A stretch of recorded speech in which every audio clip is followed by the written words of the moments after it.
A very warm welcome to all my dear students to Sudharma's physics classroom. We are on the chapter Force and Pressure from CBSE grade 8. In the previous classes, we have discussed about the definition of forces and what are the effects of forces. If you are watching this video for the first time, you can go back and see those initial videos also. So it gives you an idea what was discussed in the previous classes. Okay. So today we are going to discuss about the types of forces.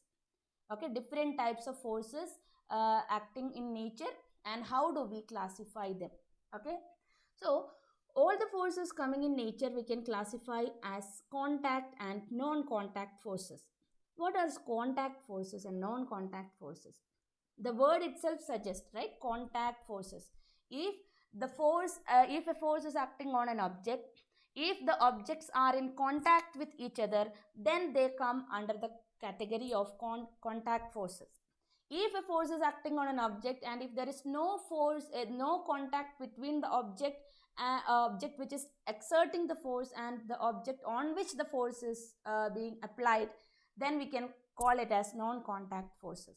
Okay, so let's see what are the examples for contact forces. Muscular force and frictional force comes under contact forces, and gravitational force, magnetic force and electrostatic force comes under non-contact forces. So let's understand in detail about contact and non-contact forces with examples. Okay, so the first category which was contact forces, and example for contact forces is muscular force. So what is a muscular force? We have a bag here, right? We have a school bag. Okay, so when you are lifting a school bag, you think whether you are touching the school bag or not.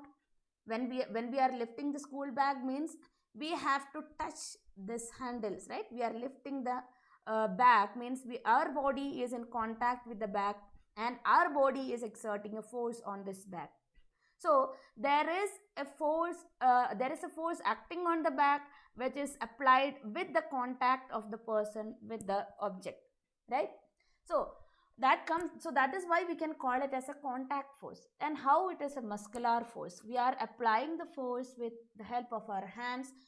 So hands are applying force with the help of muscles in our body. So muscular force is applied on this bag. Another example, throwing the ball, right? So she is applying a force on the ball by applying a force through her hands. That means her hand muscles are applying a force on this ball. So there is still again a contact between the hand and the object on which the force is being applied. So this comes under the category of contact forces and it is a muscular force. Understood, right? Now coming to the frictional force. Let's consider the example of riding a bicycle. You're going to pedal this bicycle on the road. Okay, so we have the road here. There is a contact between the road and the wheels of this bicycle. When you are pedaling the bicycle, let's say there is a muscular force acting here, right? We are applying the force using our foot. So there is a muscular force acting, that is another contact force. Another thing is if you are applying the brakes, this cycle stops, right? The contact between these wheels of this cycle and the road, right? That there is a frictional force created between these points. Wherever the contact is, there the frictional forces arises. Okay, so frictional force is a contact force and friction is a force which tries to oppose the motion of any object. It stops the motion. If any object is moving, it stops it. It's try to stop it.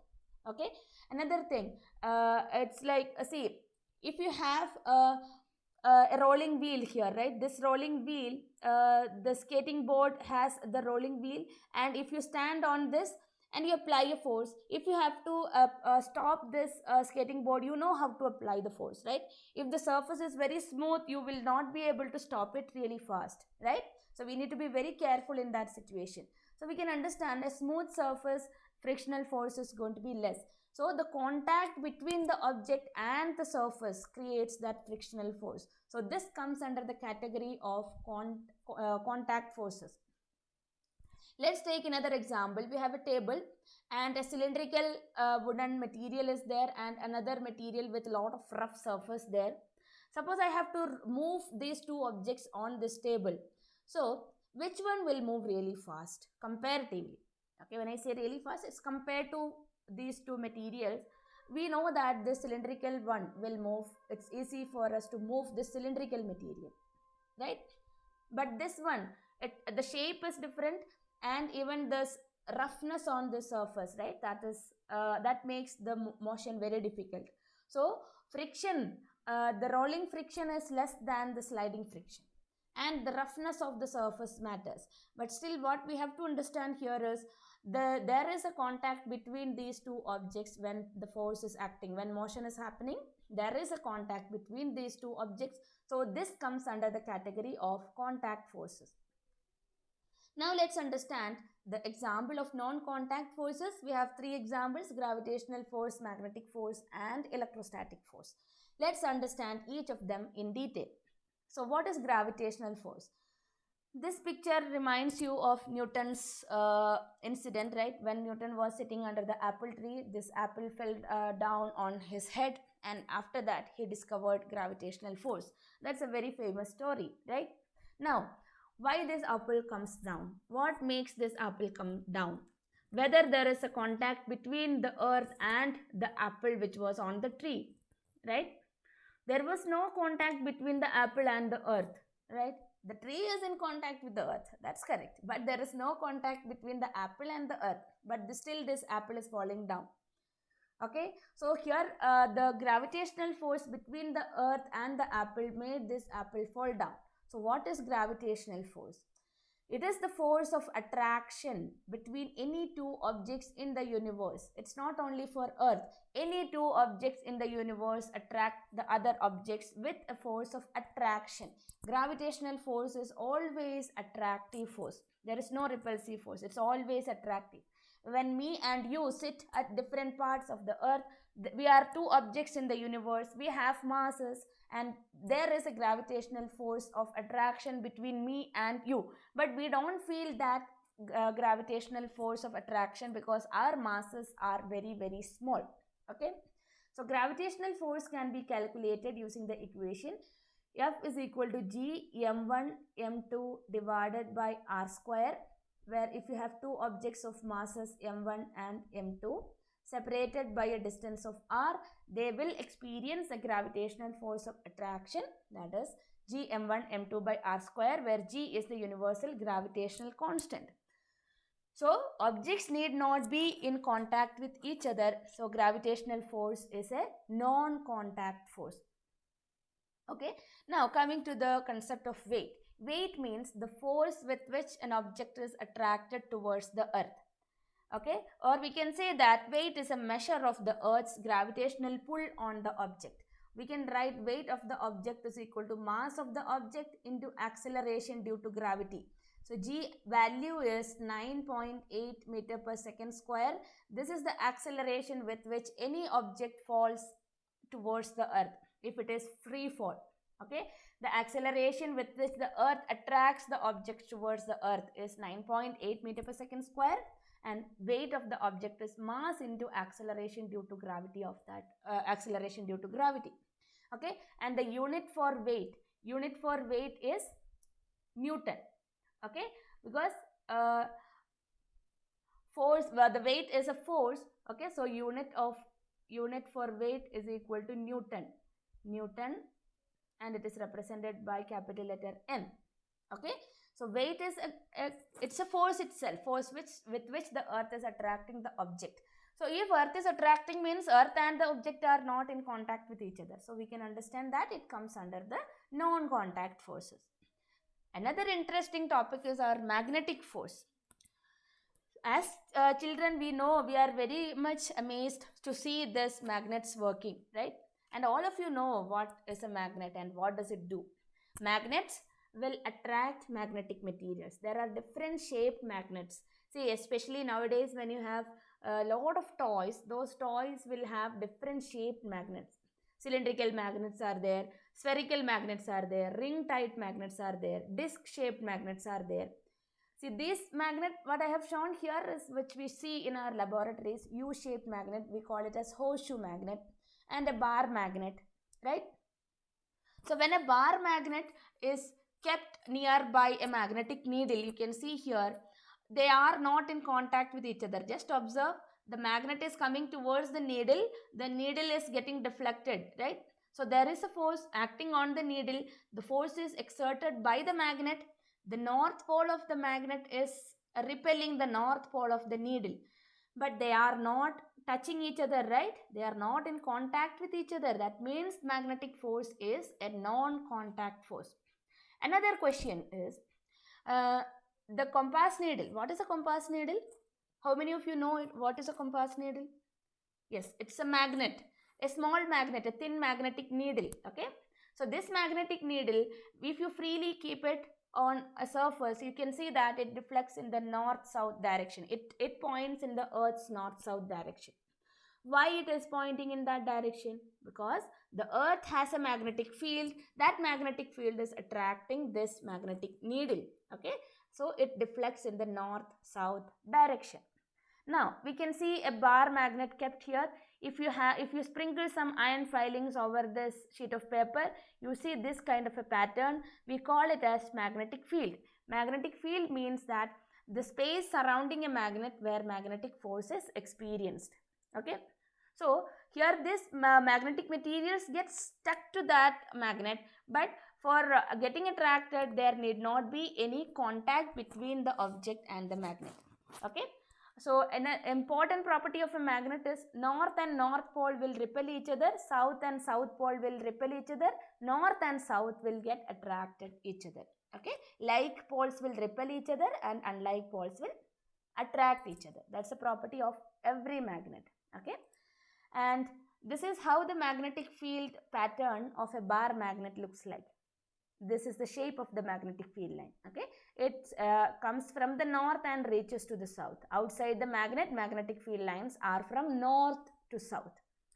Okay, so that's about the non-contact force, magnetic force, and the last one is our electrostatic force.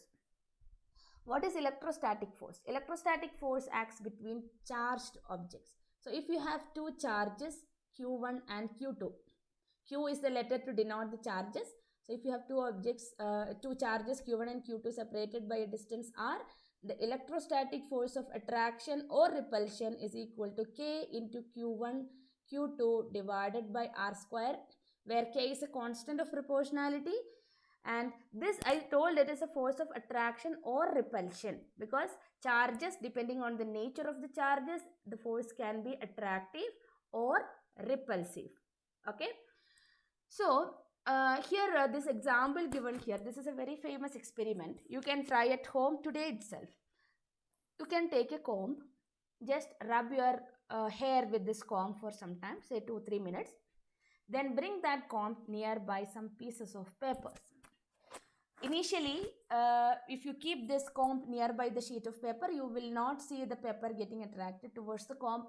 But after you rub it and bring that nearby this piece of paper, you can see that all these small pieces of paper will get attracted towards the comb. Okay, we are not going to touch the paper, we are just going to bring it nearby it. All these papers jump into this comb. What would be the reason behind that?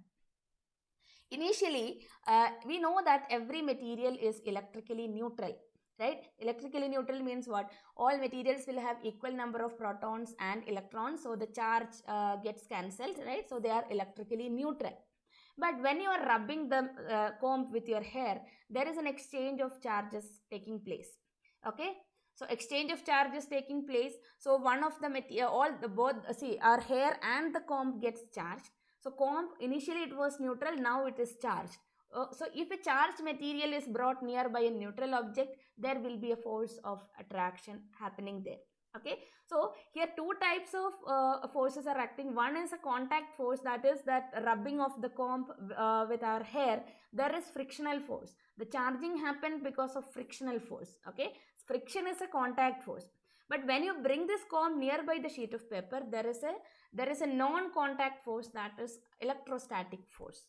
Okay, so electrostatic force acts between charged objects, and there is no contact required between the objects for this electrostatic force to take place. Okay, so the three important categories of forces we have discussed, and I have one question for you. In the gravitational force, as I said, the apple is getting attracted towards the earth, and I said that gravitational force is the force of attraction between any two objects in the universe. That means apple is also attracting the earth, right? Okay, understand my question? Earth is attracting the apple, that is sure, that we know, everyone knows that. But why this earth is not moving towards the apple? That is my question. Okay, because gravitational force is a force of attraction between any two objects in the universe. No need for contact between the objects, right? That means apple is also exerting a force on the earth. Why don't this earth move towards the apple? Think, research, and put your answers in the comment box. Whatever answers you feel, you can answer in the comment box. Okay, so that's your homework for today. And in the next class, I will be coming with very, very interesting topic, that is pressure. Lot of real life examples, lot of visualization required there. Okay, so it's a very important topic, and I'll be coming with that very soon in the next video. So we'll be doing some numericals also related with pressure in the coming class. Okay, so if you have not subscribed to the channel, please subscribe to the channel and press the bell icon so that you get a quick notification whenever I upload a new video. Okay, so stay tuned for the topic pressure. Thank you for watching, and bye.